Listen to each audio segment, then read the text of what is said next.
Greetings, I am Kevin Perger, and welcome to the second installment of Defunctland.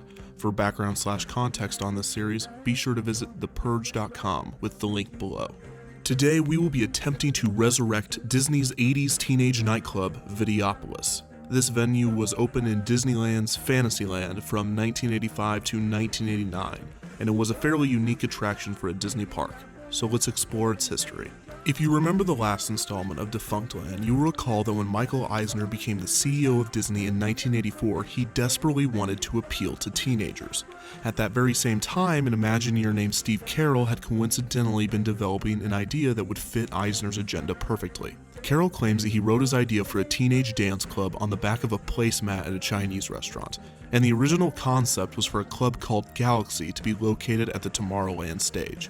However, this was not possible as the Tomorrowland stage would soon be renovated for Michael Jackson's 4D film Captain EO. The attraction was renamed to Videopolis, and the venue was to be built in Fantasyland just to the left of It's a Small World. Videopolis was nicknamed the 100-Day Miracle because of its insanely fast construction.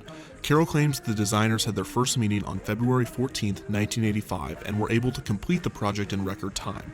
The venue officially opened on June 22, 1985. Videopolis was essentially a high-tech amphitheater. During the day, it would showcase a variety of musicals and performances, but at night it would be a hip 80s nightclub featuring an array of video monitors, neon lights, spotlights shooting into the sky, and a 5,000 square foot dance floor, which is a lot from what I understand. The night was hosted by various MCs that showed music videos, and sometimes live musicians would perform for the teenage audiences. These performances included artists such as New Kids on the Block, Janet Jackson, and The Wiggles.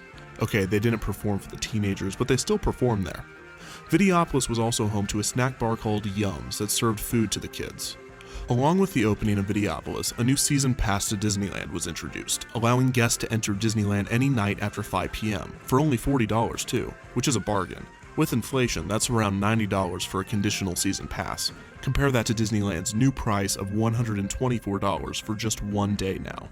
An aspect of Videopolis that was never advertised was the amazing view the teenagers had of the nighttime fireworks show. While the Disneyland fireworks show is now complex with a variety of launch sites throughout the park, in the late 80s it was much more localized, and the main launch site was where Mickey's Toontown now stands. This meant the fireworks show was taking place directly above the dance floor. It was an unintended bonus feature to the teen hangout. Also, Videopolis wasn't just a dance club. It also had a short run as a TV show from 1987 to 1989 on the still very young Disney Channel. It was an MTV-esque show that took place on location at Videopolis. It was hosted by a white guy and had a variety of dancing teams, including Mario Lopez before his Saved by the Bell days. And of course, they would make the non-dancing teens awkwardly interact with big-name celebrities. Yeah. Wait a minute, Patrick. Weren't you going to offer Pebbles a guided tour of Videopolis? Sure. Especially the dance floor part? Yeah, sure. Just in case we lost you, Pebbles, Patrick wants to dance with you. Is that all right? Yeah, that's great. Yeah. Let's go.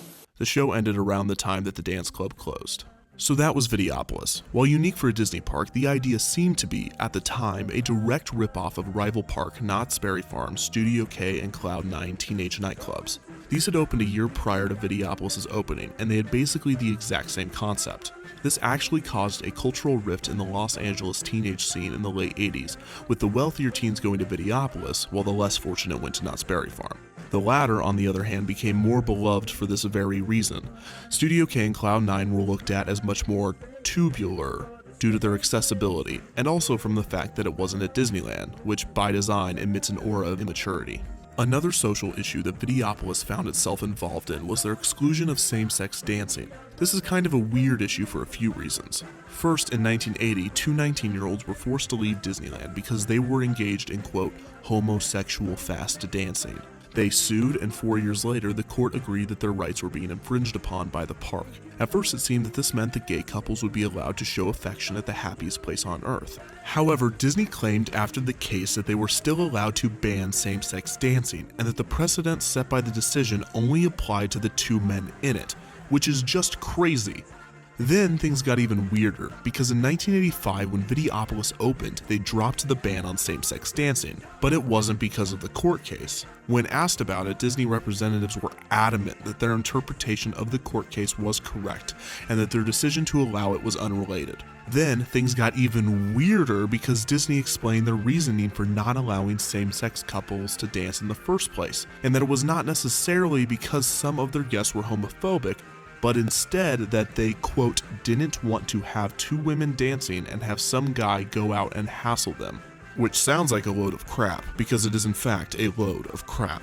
However, Disney reaffirmed that the only reason same-sex dancing was allowed was because teenagers in Videopolis might want to dance in groups of the same sex if they are too shy to find a partner. So in short, Videopolis accidentally furthered equality. After the nightclub aspect of Videopolis closed in 1989, it was turned into a daytime-only attraction for the already running musicals and plays. It was renamed the Fantasyland Theater in 1995 after, I assume, someone from the marketing department noted that there was nothing video about Videopolis anymore. Then in 2013, possibly the biggest change came to the theater space. The title Fantasyland Theater was changed to Fantasyland Theater. So not much has changed from Videopolis besides the theming. So why was it closed? There are a couple different reasons that the teen club concept might have been dropped. First, Disney officials closed it to celebrate Disneyland's 35th anniversary with a special production, and at the time of its closure, they told news outlets that Videopolis would likely reopen, which of course it didn't. It is possible that the success of the full-time production space was the reason for its permanent closure. Another reason for its closure would be the fact that it was always second to Knott's Berry Farm's teen clubs, and interest in Videopolis was dwindling. Towards the end of its run, it wasn't packing in the crowds like it used to, and there's nothing more awkward than being on a near-empty 5,000 square foot dance floor in the middle of Disneyland. Perhaps the most likely reason for its closure is the increase in gang violence due to Videopolis. This is a problem that Studio K and Cloud9 also faced. Essentially, gangs would meet at these amusement parks and would often get into altercations with other gangs. Some believe that the gangs were attracted to the innocence of Disney, and their presence led to a brawl in the Disneyland parking lot in 1987. That fight ended in the murder of a 13-year-old boy, and it was only the second murder in the park's history at the time. This most likely pushed Disney to close the venue and leave the club scene. On a side note, there is a Videopolis still open in Disneyland Paris, and it was intended to have a nighttime club as well, but it was scrapped due to lack of interest by the public, so it serves the same purpose as Fantasyland Theater. So that is the history of Videopolis. Click on the link below if you're interested in finding out where the remains of Videopolis are today, how I'm going to get them back, and where I will place it in Defunctland. Otherwise, thank you for watching, and don't forget to comment, share, and subscribe.